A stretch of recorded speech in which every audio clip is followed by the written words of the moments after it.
Hello, everyone. Welcome to this live stream.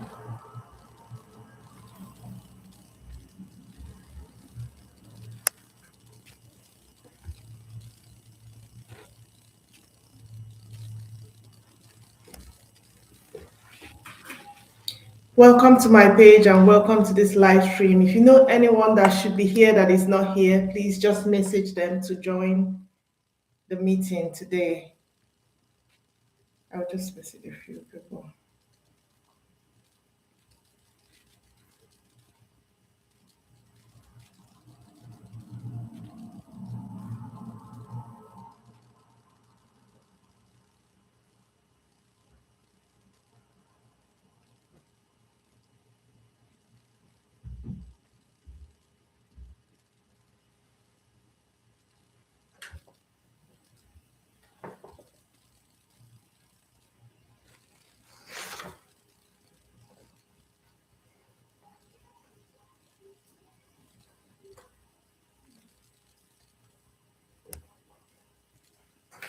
Welcome, welcome, welcome.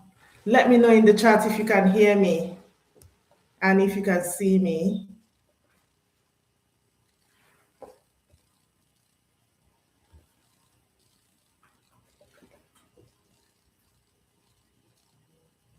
Can everyone hear me, please?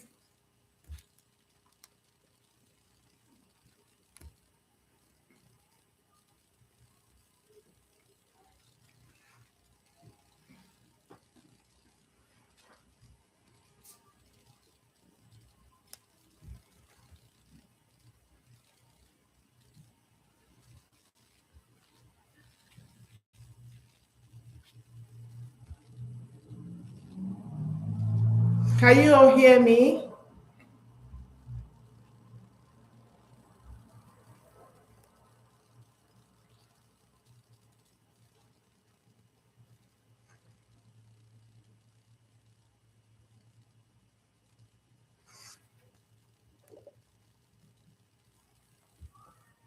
Thank you so much. Thank you, Christiana, for responding. Thank you. I do appreciate. Okay. So we'll just start. Thank you so much, Reverend. Thank you, Lime Juice. Thank you for responding in the chat, and I appreciate you for joining. So today we'll be talking about serving in children's church. And first of all, I'll just want to introduce myself. My name is Odi. And in terms of my background, I'm a medical doctor by background, and I work with children. For over 10 years, I've been working with children and their families as a volunteer, as a children's doctor, and by God's grace, as the leader of my children's church in my local parish. And, it's been a fulfilling journey working with children and their family. It's been a fulfilling journey, and I've seen children transform. I've witnessed young people grow. So I want to thank you all for joining this live stream today. And indeed, if you're here, it shows that you have you have the heart to advance the lives of children. So welcome, and we're going to be speaking the same language today.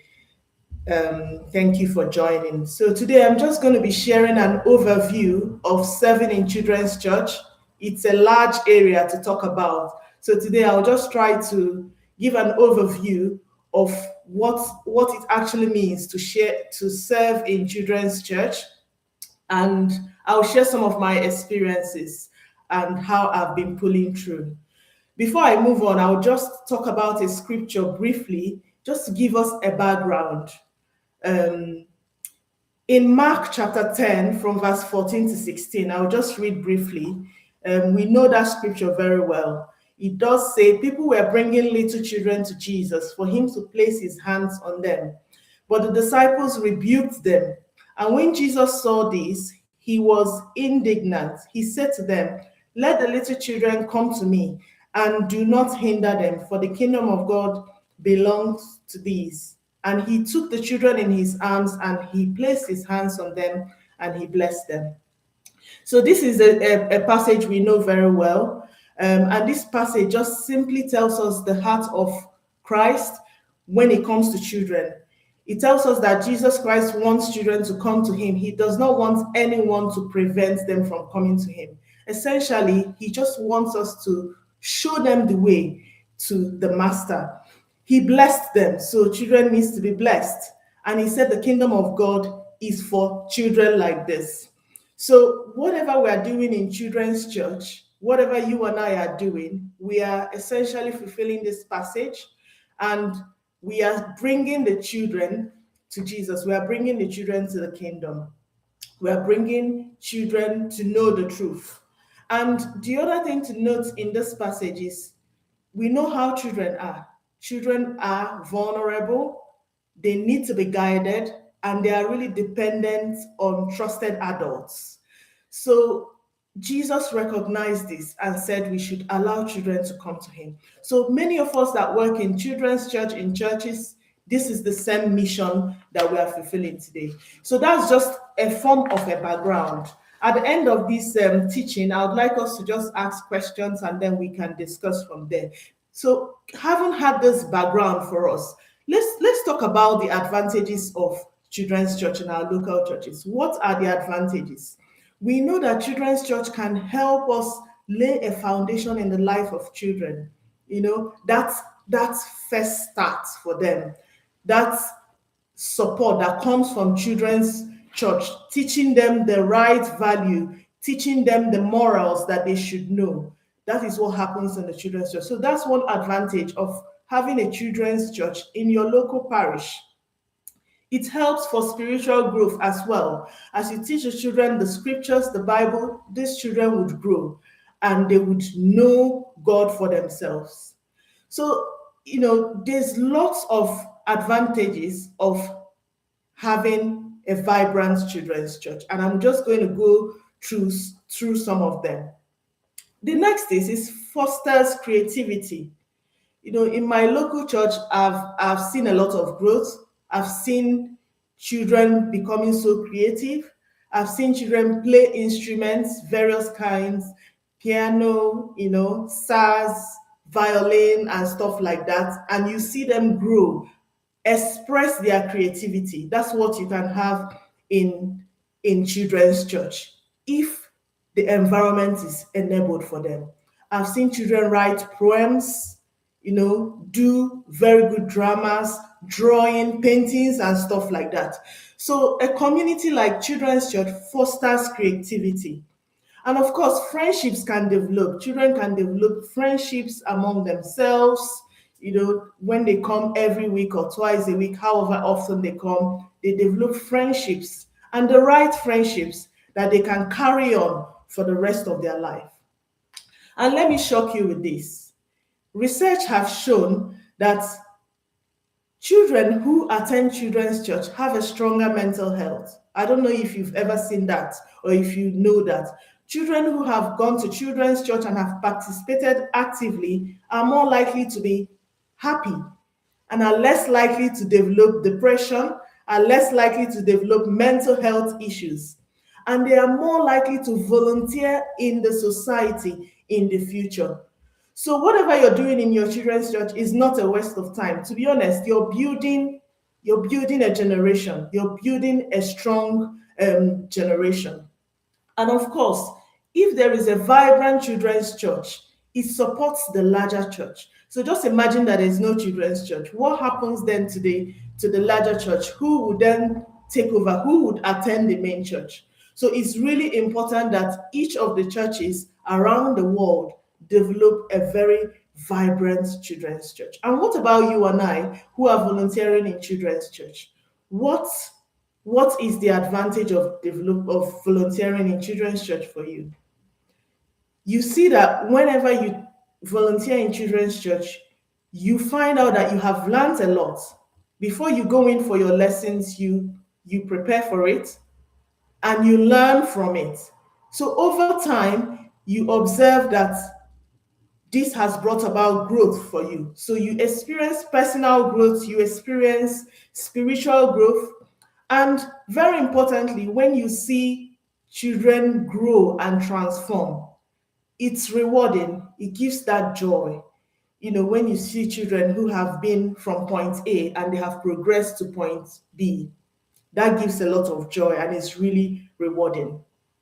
And it helps you to see life in different ways. When you work with children, you see how innocent they are, you see how tender they are. It helps you to think about life the way children do. You see them in different lights. So I just want to encourage us to put our questions in the chat, and I'll take the questions as we go along towards the end. So, like I said, this is an overview. What should an ideal children's church look like? What should an ideal children's church look like? An ideal children's church should be one that inculcates spiritual values in children. It should be the one that when they come there, they learn the scriptures and they learn the truth. So an ideal children's church should inculcate that value, should inculcate the morals in children. An ideal children's church should allow for expression and creativity. It should allow them to express themselves. It should be a safe place where the children would come and show their talents. And whoever is volunteering should be able to nurture their talents and help them to grow in the level that they are in. An ideal children's church should have an age appropriate learning.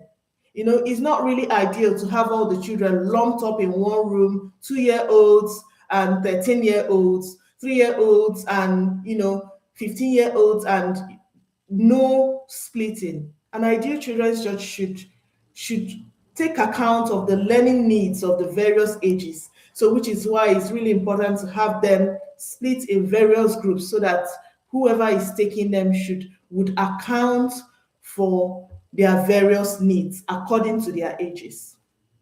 Now, very importantly, an ideal children's church should be safe. It should be a safe environment for the child. And this is another topic altogether. Talking about safeguarding in children's church is another topic altogether, but I will just touch on it briefly. An ideal children's church is one that is safeguarding aware. They should bear in mind that every child that is coming there should be safe, and every child that is coming to the church should not come to harm. So whatever is a source of harm in that room must be taken care of. Is it electric sockets? Is it faulty furnitures and unsafe corridors and things like that? You know what I mean? In the building, in the environment, it should be safe for the child. An ideal children's church should have that safety in terms of their adult to child ratio. So not maybe one adult for 50 children or one adult for a lot of children, such that that person is not able to take care of everyone. So that environment for children must be safe, must be nurturing, and must be that the children, after attending it, would be whole, would be blessed, and they won't go away with any injuries.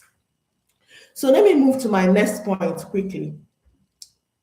Who is a children's church volunteer, and how do they look like? What sort of skill should they have? So first of all, a children's church volunteer is someone that should be patient. The children's church will try your patience. You will see children of all shades, all colors, children of different behavior, children passing through a lot. You will see them and they will come to you.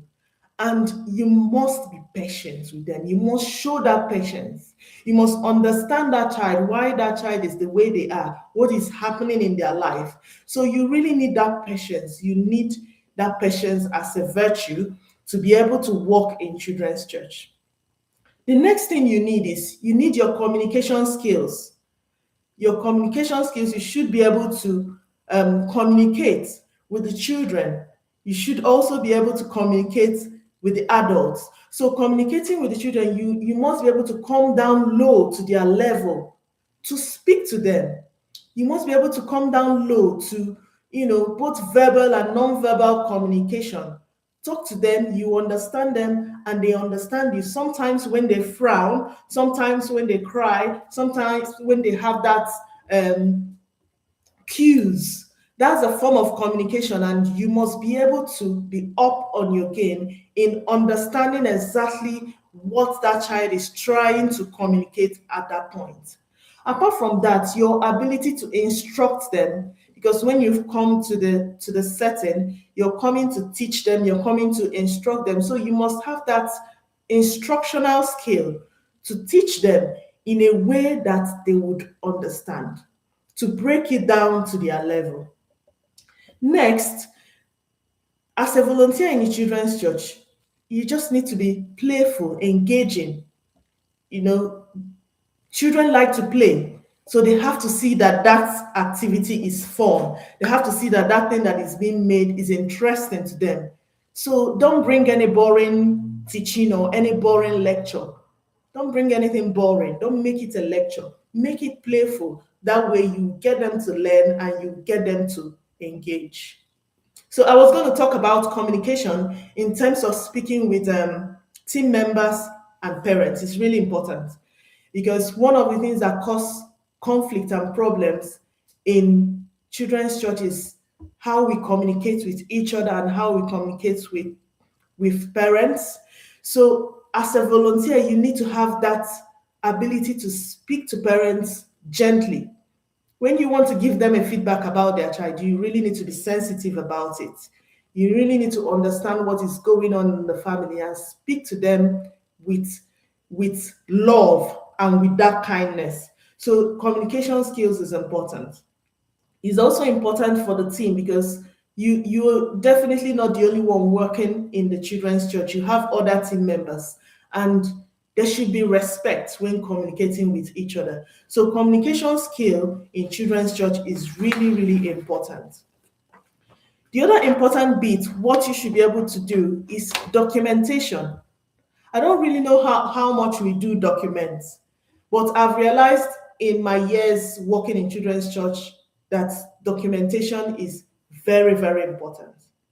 You need to document every Sunday. You need to write down if there's any incident that happened, let's say, God forbid, something happened in the church, or someone had a scratch or someone had an injury, that has to be documented. If someone broke an object or a furniture, that has to be documented.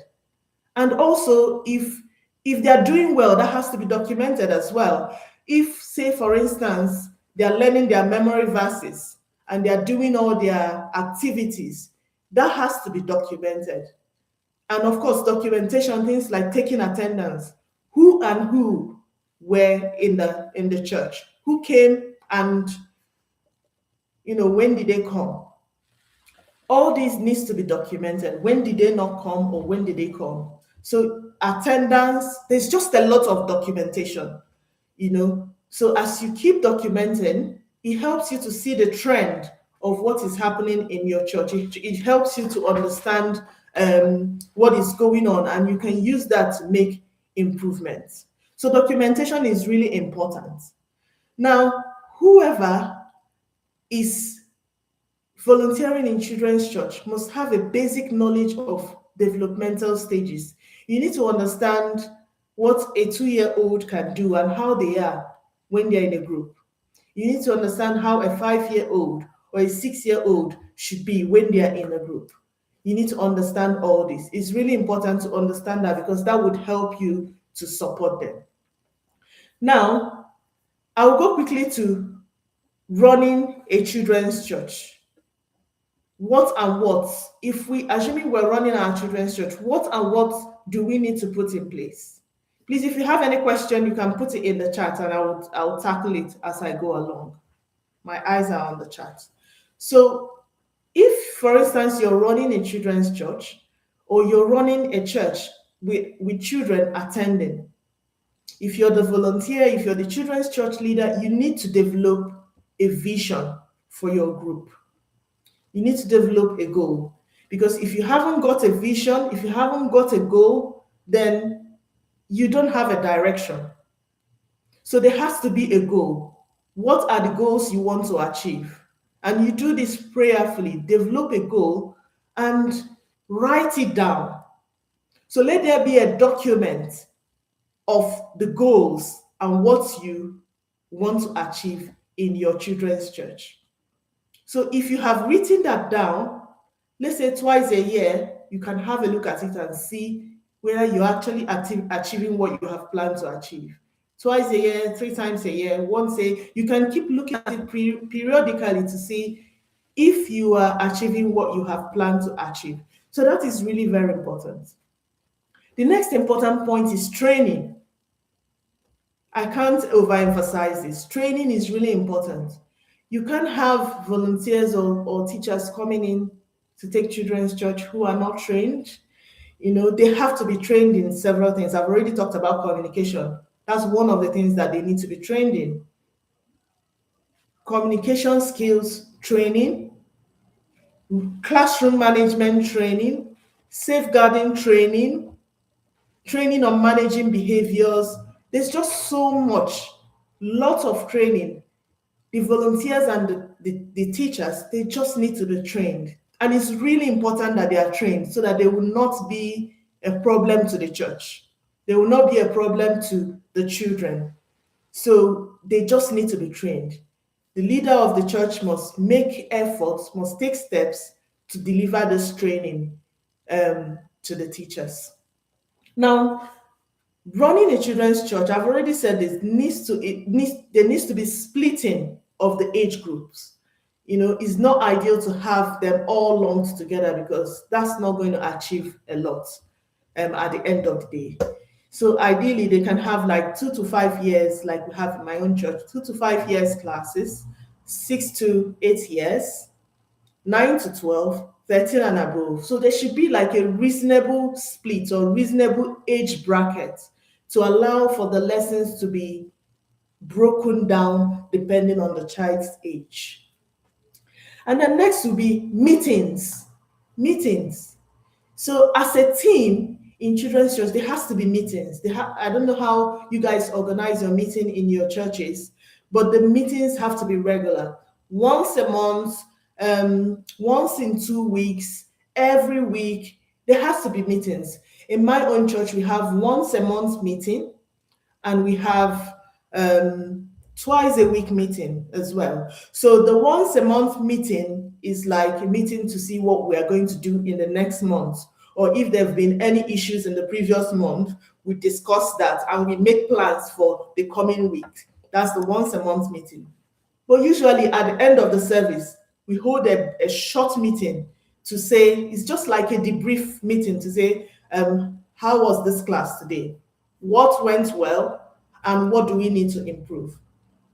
So that kind of meeting holds every week. We pray and we hold the meeting and we find out what needs to be sorted out, and everyone knows what needs to be done. We all know what happened in other classes. So the meetings need to be frequent so that you understand what needs to change, what needs to be improved, and what is working well.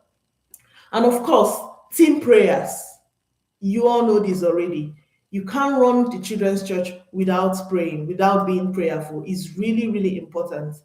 There has to be multiple streams of prayers. There has to be lots of people praying, praying weekly, praying from the church, praying from the children's church leaders. There has to be prayers going on for the children, because although we know that we try our best as humans, but then we need prayers, we need God, in what we are doing to support the children. It's really important. We know a lot of things are happening in the world today, a lot of things that can be life-changing for our children, and we want our children to choose the right path. So whatever we are doing in children's church must be backed up with prayers. Now, it can be challenging to work in children's church, and hopefully we can share some of our challenges and some of the questions we have in the chat. The next thing about children's church is feedback. Feedback. How many of you take feedbacks? How many of you take feedbacks from your children's church? So you need to take feedbacks from your teachers. So, for instance, as a children's church leader that I am, I take feedbacks from the children's teachers, my team members. I take feedbacks from even the children. So let's say I did an event or I did something. I will have to go back and ask them what they thought about it and if there was anything to improve, and ask them what went well. So feedback is really important. And then I'll take feedback from parents as well. So feedback is really important. Feedback is really, really important. I can't overemphasize it. And some feedback will come like a blow. You will be shocked, but just take it in good faith. Take that feedback, look at it and say, what is this person actually talking about? Some of the feedback will have a lot and you wonder, oh, I thought I've been doing well. But you need to take this feedback and make improvements. Sometimes the feedback, you may not be able to change anything depending on what they've said, but in many of the cases, if you look into it, you will see that there must be something to change. So feedback is important. You make a feedback form for the teachers. You can use Google Form to do that. Make a feedback form for people if you want to get feedback. Now, the next important thing to talk about in running a children's church is partnering with parents. Remember, in many cases, you have these parents, you have the children with you just once a week,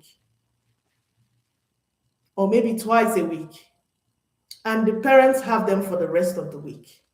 And depending on how long your session is, you might have them for once a week, for 2 hours, or for 3 hours. The parents have them for the rest of the week. So you cannot do without the parents. You need to work with the parents. You need to, if there is an assignment, you need to speak to the parents and say, this is what we're doing in the class. Please support your child.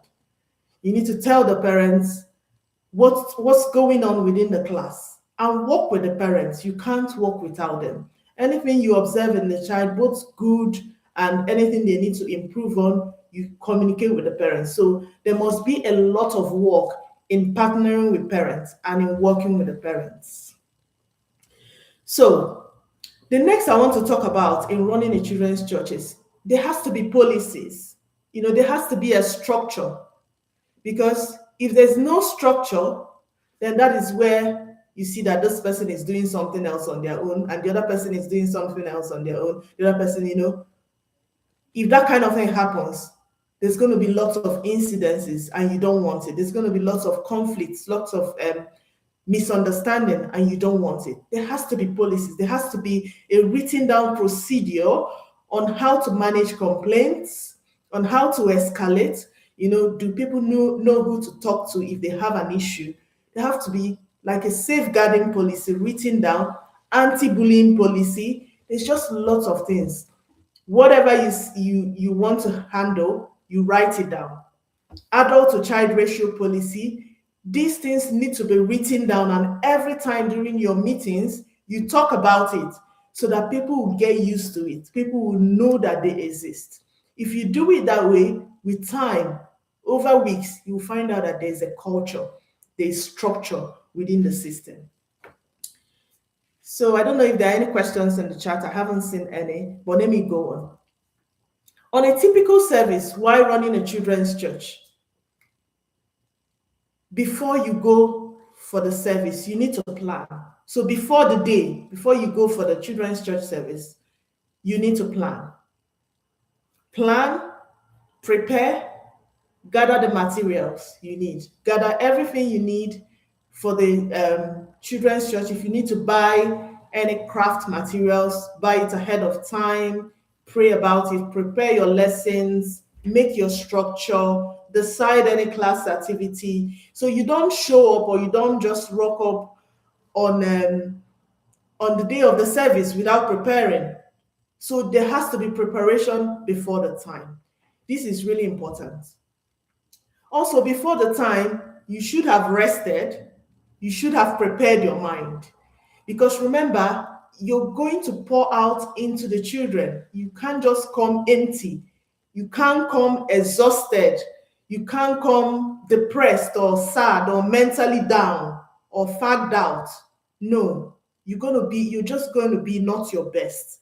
And that's not good. That's not right.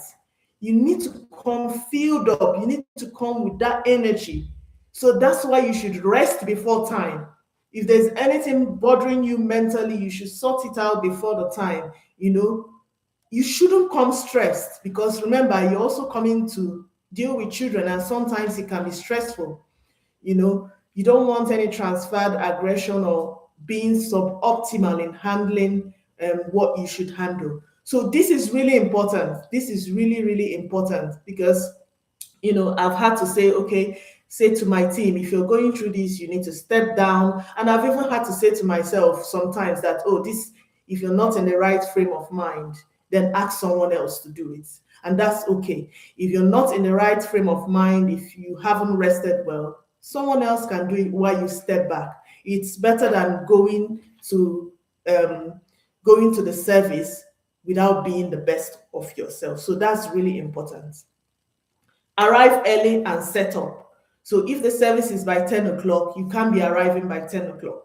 At least you need to arrive before time. Arrive before time and do your setup. Check that things are working well. You just need to be there early.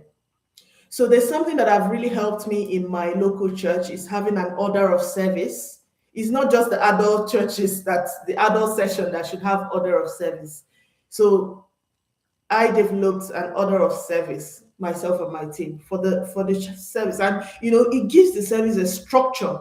Even if you're not there, if you're the leader and you're not there, the service will run. You have an order of service. This time to this time, this is what we should be doing. This time to this time, this is what we should be doing. This time to this time, this is what we should be doing. And it gives everybody a structure. It gives that confidence, for people to know what they're going to do when they come to the service to volunteer. So an order of service is really good. If you haven't done it, you can adopt it and see how it works for you. So ensure you have the right number of people and the right number of, the space. So if you are in charge of the class, this you should have done before the time. Before the time, just have a look at your rota. I believe you have a rota system. Have a look at your rota and see, do I have a lot of people to deal with this class? Do I have the right number of people? Or has everyone said, oh, I'm sorry, I can't attend. I'm sorry, I can't attend. I traveled or I'm unwell. So you just need to check these things, ensure you have the right number of people and the space is safe. You must keep the class engaging, fun, and value-filled. Keep the class engaging, fun, and value-filled. I have to say at this point that, in my opinion, I don't encourage phones in class. In my opinion, I don't encourage having phones in class. Coming to church and children are using their phones, then what is the value? What is the value? What's the value that brings? I mean, you can use a projector to project something, a lesson, to project a short video and things like that. But letting children use phones or iPads or watching things while in class, I discourage that, really. I discourage that. So the class must be value filled. It must be filled with value, and the class should be able to meet the needs of the children. So let's say, for instance, you have a class filled with preteens or teenagers. You know the challenges that preteens and teenagers have.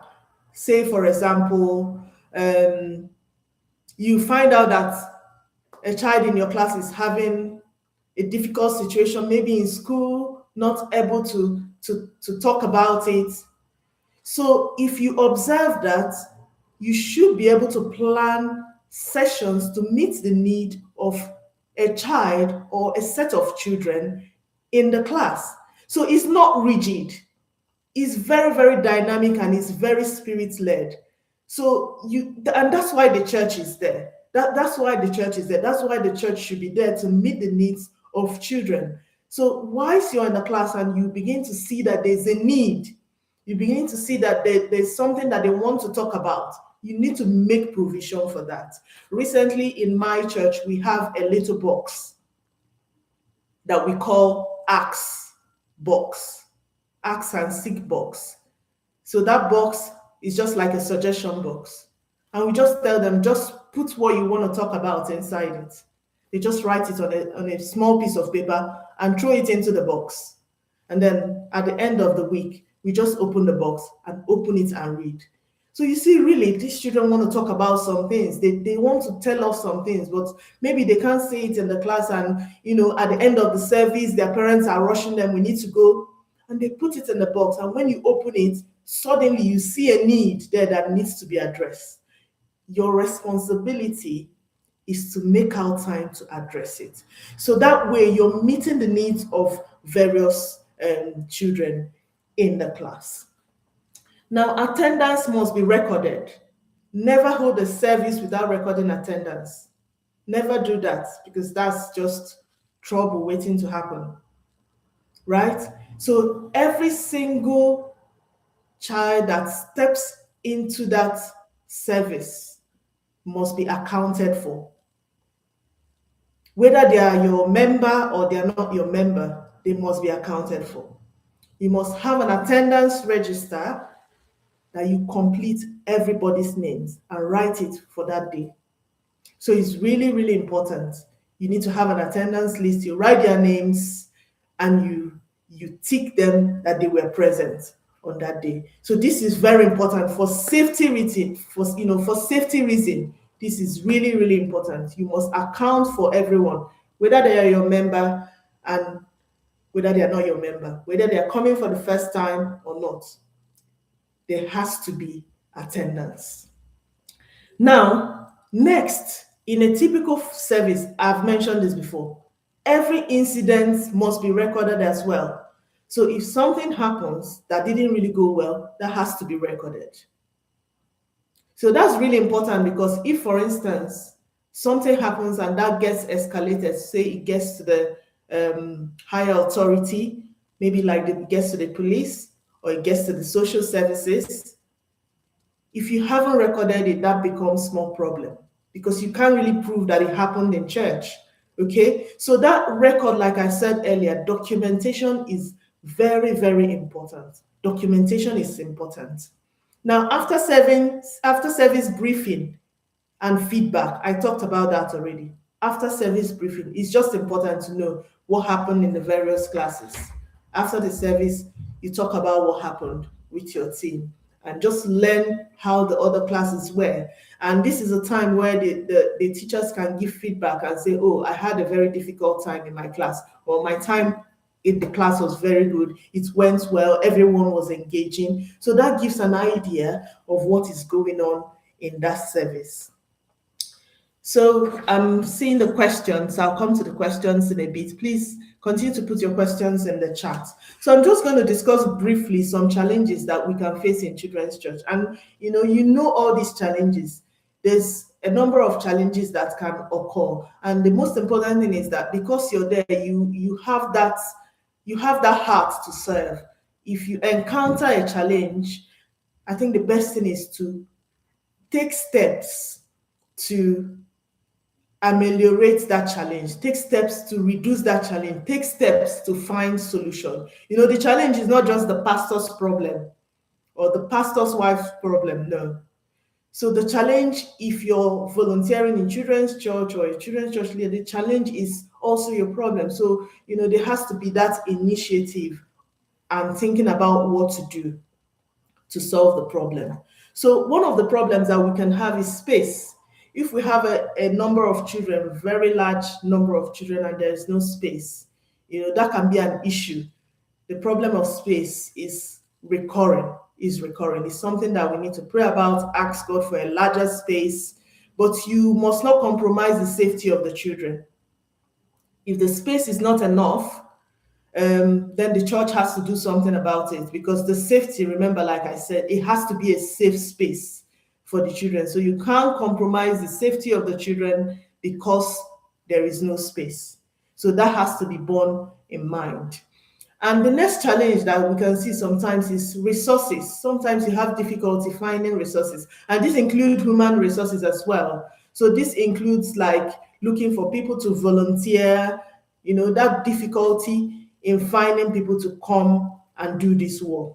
So all you just need to do is to keep speaking to people. If you see someone who you think they can do the work, who you think they can serve in children's church, speak to them, encourage them, and do the necessary checks that they need to go through if they accept to serve. The other challenge that can happen is dealing with parents. You know, I did mention that earlier. The dealing with parents can be difficult if we don't know how to communicate. If there's no parent that wants to hear that their child is this having this negative behavior, that's one thing we need to understand. Parents want to hear the progress that their children are making. And so if you're giving a parent a feedback about their child, you must sandwich it. You must put a sandwich of what that child is doing well. It's not possible that that child is not doing something well. That child is definitely doing something well. So don't go blowing out all the things you think the child didn't do well, and you forget about what they have done well. So that will really, really cause problems um, when parents come to speak with you. And what I usually tell my team is, if you have any issue with a child in the class, I can come and speak to the parents.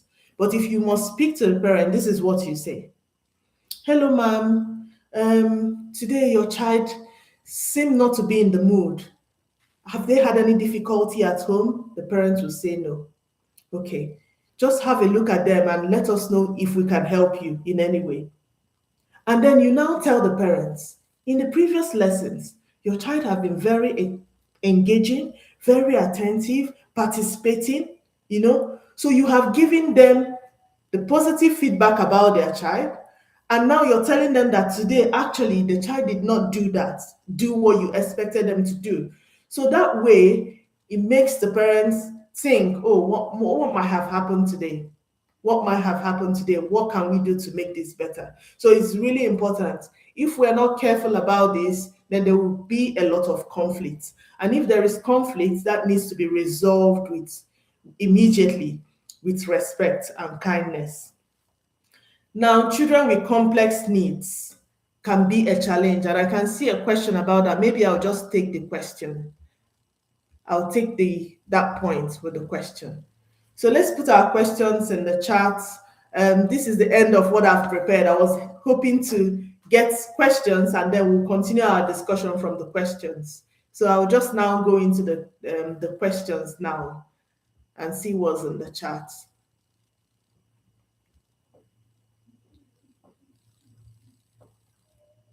So the first question says, how do you convince adults to join the children's section when children outnumber the particular teachers on ground? I have seen places where children just had to sit and watch children's church. That's really sad. Children sitting and watching children's song is that's what I said, that the children's church has to be filled with value. And like I said, this is a challenge. We need hands to join children's church. That's why I'm really passionate about this. We need people to come and invest in children. And sometimes I think many adults feel that they are not equal to it. They feel that they are not equal to the task. I've spoken with people who I know they should be able to do this job, and they say, oh, I'm not sure I know what to do. So I think it's left for the leader of the children's church and other responsible members. If there's someone that you want to speak to and you think they can do the job, find out what their fear is. Find out what their challenge is. Why are they not coming forth? Some of them are very busy with a lot of things. They are committed at work, they are committed with several other things, and they just don't have the time to do it. That's understandable. Some of them have fears. They don't know how to handle children. Some don't want it because they prefer bigger children. And then you can tell them, well, yeah, I can have you to stay in the class for bigger children, maybe 9 years and above. And then if you tell them that, they might actually agree to come and join. If you tell them, yes, I'm happy for you to take the bigger class. Because sometimes they might think you're going to put them randomly, and some don't want to go to the very little ones. So you just need to find out what their worries, what their fears are, and see if there's a way to handle it. Now, next, remember that not everybody can teach children. We just need to know that not everybody can teach children. And, this is another topic altogether. In the UK, everybody dealing with children must have DBS, must have that criminal checks. So if If you're approaching adults to take the children and they have a criminal record, then that is not appropriate. If they have any dent in their record, any spot in their record, that will prevent them actually from working with children. So there's just lots of things to check. But in my opinion, most of the people are just worried. They just have one fear or one worry or the other. They just feel that they are not up to. And if you encourage them, if you're sure that they have passed the criminal screening, and you encourage them, they will be able to take on the job. And then the next question is it okay to send a child causing problems back to the adult church to stay with their parents? Right. So I think it's okay. I think it's a good approach, but that should not be frequent. So there's two ways to it. The first question is, why is that child behaving that way? Are we not catering for the child's need? Is there something that we need? Are they hungry? Sometimes the teachers will talk and talk and talk and talk. The children are thirsty, they are hungry, they are tired, they've not had a stretch, nothing. Then they just start acting out. So that's it. You just need to find out why the child is behaving that way. They might be tired, they might be hungry, they might just be bored because there's just a lot. They haven't had a play, they haven't stretched and things like that. So before you send them to their parents, you need to check that you're not the one causing the issue. You need to check that it is not because of what you're doing. It is not because of the environment. It is not because of the structure and the nature of your lesson that they are having that behavior. So you just need to check that. After you've checked that and you have warned them, you're sure that there's nothing else that may have caused it, then you can go and tell their parents, or you can send them back to their parents. I rarely send them back to stay with their parents. So what I do is, after I'm sure that I've sorted all this, I'll take them out to have a chat outside. So take them out, have a chat with either their parents or a senior member of the church, like a pastor, not the main pastor preaching, like other ministers. They have a chat with those people. They reflect, So that's what we do.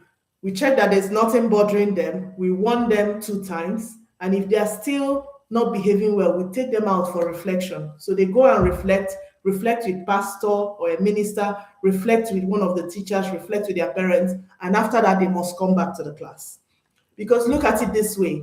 If you send them out, then they've missed, because many times when I see children in the main church, I'm like, no, they should come to the children's church because they might be missing something very important. So I don't do that all the time. It's just the extreme. So you need to check a lot of things before you send them to their parents. And I wouldn't recommend you to send them to go and stay with their parents and not return. They can go out for some reflection or stay at a corner and reflect, and after that, they've learned, then they can come back. And then I'll look at the next question. Is it okay to ask parents of special needs children to come to the children's church to assist? So parents can come to the children's church to assist, but there's a procedure for that. They have to do that in the presence of other teachers because, of course, they are not children's church teachers. So if they are coming to the children's church to assist, there has to be a main teacher there to support them. Okay, so when they come, they'll just stay along with the other teachers. And this happens because the children's church, some of the children's churches they don't have the capacity to support those children, really. Because if you have, for instance, a child with ADHD in the church and you have just 1 or 2 teachers, then they will not be able to support that. If the parents is happy, then they can come. And just to say at this point, you can't just say, oh, please come to children's church. Your child's behavior, we can't handle it. No, you can't say it like that. You speak to them with love, with kindness, and speak to them, say to them, please, we would need you to be in church or to be in this room for this period, whilst we make arrangements. So what I would say is, it may not be every Sunday, depending on the need of the child. If there are some Sundays that some other adults or other teachers can support, that's fine. But if you haven't got the capacity, there is really nothing you can do about it. The parents will just come and assist. And also, it depends on the need of the child. And the next question says, how can we adapt lessons to suit special needs children? Right. So, this question about special needs is an area that I'm developing in my own church. And sometime last year, I just felt laid it down in me because I've looked at the needs of the children in the church. I've identified some children who needs to be taught in different ways. And like I've said to my team, I just avoid using special needs in the church because that can cause a lot of problems. So the term I use is children who learn in different ways. And you and I know that children learn in different ways, whether special needs or not. You can have a child who has no special needs, but you just have to teach that child in a different way than you teach the other children.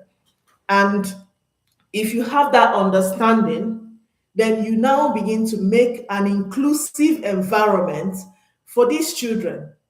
So first of all, for you to adopt lessons to suit these children who learn in different ways, right? You need a training. You need to train yourselves to be able to do that. And the training is not really anything flamboyant. Online, there are some trainings on how to deal with these kind of situations. And what you might just need is breaking down the lessons. So if you have a whole lot of large lessons and those children can't learn all of them, so from your main manual or from your main lesson, you get one of your members to bring out points from that lesson that you can break down for those children. So for instance, for memory verses, if you have a 3-line memory verse, for those children, you give them 1 line. So this is what we've been doing. So for memory verses, we give them just 1 line out of that memory verse. For the lessons, we just break down the lessons and bring out the key points. You might just need to use more pictures, more illustrations, more paintings. You just have to be creative about it. You just have to be creative about it. You don't have to be a specialist to do this. You just have to be creative and take initiative and read about how to support children who learn in different ways. So imagine that you have a child who does not hear well and you want to teach them something. Maybe they have a bit of a hearing but not very well. What are you going to do? You're going to use pictures. You're going to use pictures. You're going to use drawings. So, the Holy Spirit is there to help us and direct us. We are very lucky in my own church. We have some of my team members have primary school knowledge or nursery school knowledge and some special needs knowledge, which we are drawing from. And the fact that I'm also a children's doctor. So all those skills are adding up and I'm using it to support the church. But I just want to encourage you, you just need to be trained. You just need to speak to people like us, speak to us, read about how to support these things, and then God will help us to do it. So next question. Yes, encourage people to serve in children's church. Yes, people can be busy and a little bit concerned. Yes, that's very true. People can have some reservation, but when they speak to us, they can get encouraged. And then the next question, should children be disciplined in their section when they misbehave? So in the UK, if you're not a child's parent, you can't discipline them. You can't discipline a child if you're not the child's parents, really. So rules about discipline is different in different places, but I'll speak about UK and then I'll now talk about generally what I think you should do. So you cannot discipline a child if you're not the child's parents. Just bear that in mind. And you can correct the child. You can correct. That's the truth. You can correct the child. And like what I said, if I teach mostly the 9 to 12 class, I still hover around the other classes and go and support them because I'm the leader. But most times I'm in the 9 to 12 class. And this is what we do. We warn you the first time, we warn you the second time, we look at why this might be happening, and we take you out for reflection. They don't want to go out, trust me. Nobody wants to go out for that reflection. So what other discipline do you need? So there's lots of ways to correct them, there's lots of ways to discipline them. So that reflection, once it's time to go for reflection, they don't like it. So that is a good one. Take them out to reflect, talk about it. Sometimes you give them an assignment to do, you give them a work to do, you give them something to do. So there's just lots of ways to do it.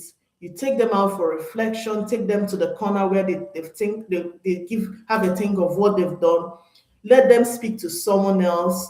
You need to speak to their parents as well. If they've done something that needs to be corrected, if it's something significant, then their parents have to know about it and then leave the disciplining to their parents. But whether you can correct them, yes, you can correct them. You can say to them, not with a yelling voice, not with a shouting voice. You can speak to them and say, this is wrong, don't do this again. With the scriptures, you can correct them.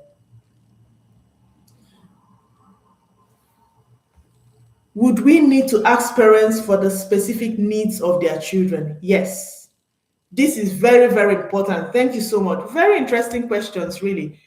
Yes, you must ask parents. So, as a child is joining your children's church, they have to register. So, they complete the registration form.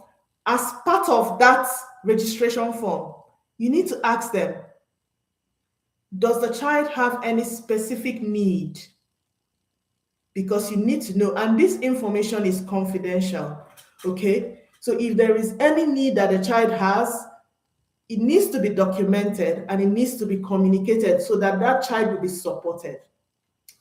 So, does the child has a learning difficulty? Does the child has any illness, like diabetes? You need to know, because if a child has diabetes, then you can't go feeding the child with all the food that you have, because you need to work with the parents. So you need to know what the child has. Does the child have asthma? You need to know. So you just need to know. Parents should be open enough to tell you what their child's needs are so that you can support the child, so that you just know for safety reasons. So this has to be documented in a form. I know sometimes it might be difficult, but if you start it in your church, parents will start getting used to it. Parents will start getting used to it. I've started it in my church. It's still ongoing, because as more people are coming, you're recording and you're getting to know what people's needs, what people's needs are. You're adjusting it. And let's say, for instance, if a child is having some difficulty with learning, if you know about it and you're doing a competition, you're not going to give that child the same type of competition that you're giving to other children, because that parent has told you that, oh, this is the challenge my child is having. You want them to participate in that competition, but you want to bring their own task to the level of the child. So these information, they are really, really important to help support the children. Have we got any more questions? Some parents, what of some parents that don't want to share or maybe are in denial? Yes, there might be some parents who may be in denial. There might be some parents who may be in denial. And that's fine, and that's why this needs to be documented. If you give them a form to fill and they didn't disclose, then it's no longer your fault, because you asked, is there anything we need to know, and they didn't disclose it. So it's not your fault, because if anything comes out, you have the document where they haven't disclosed it. So it's okay if they're in denial. There's really nothing you can do about it.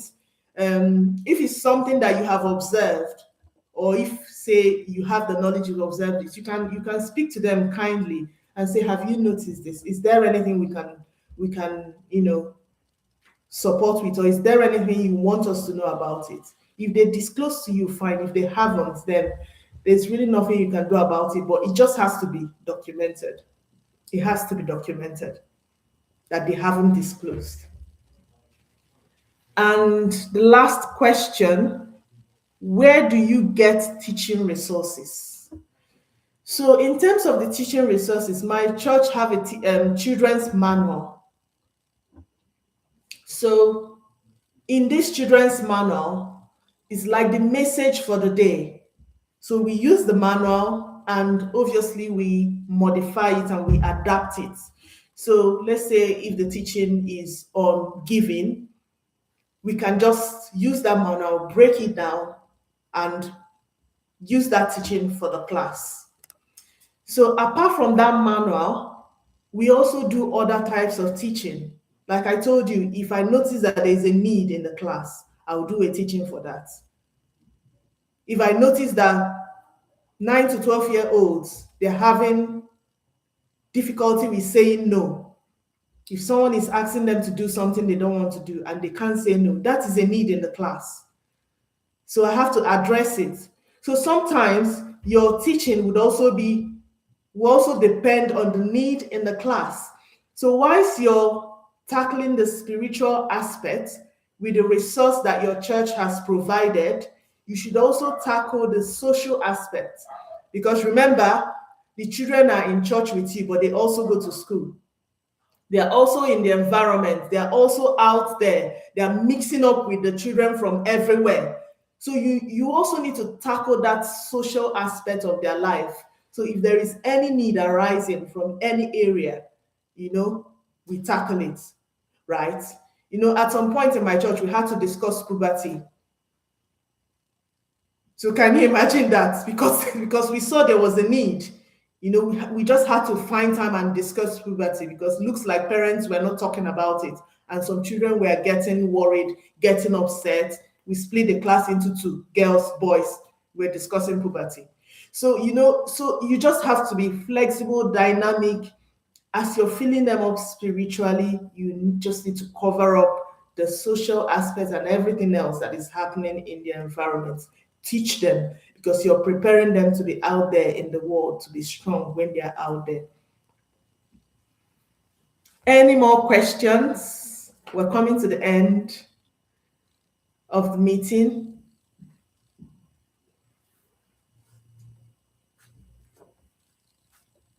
Any more questions? So the questions were really interesting, very good questions.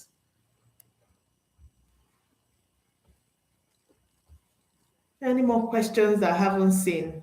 Go through the list. Yes, phone is a no-no. Order of service, very important. Adult children ratio, yes, it helps to manage them. Thank you so much. Thank you, everyone.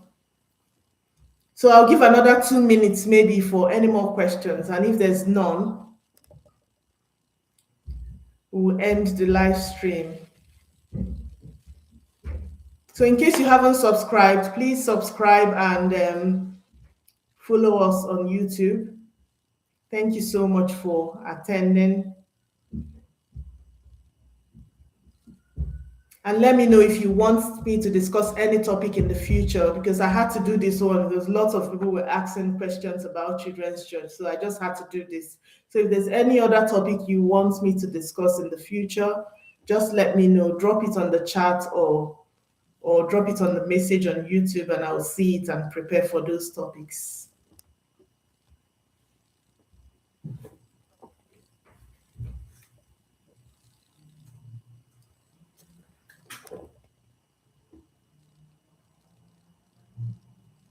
Thank you.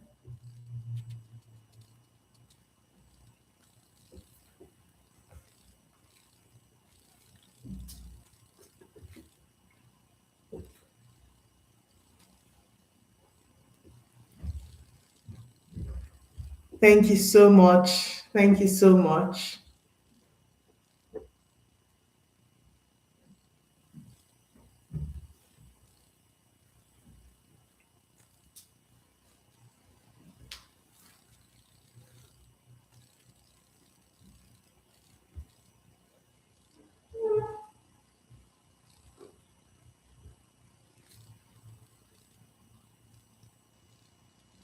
Thank you. Thank you. Thank you.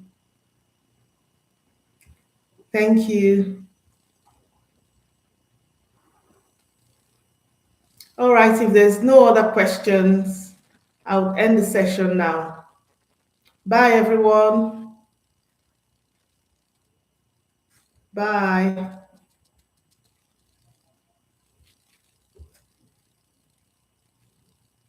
Thank you.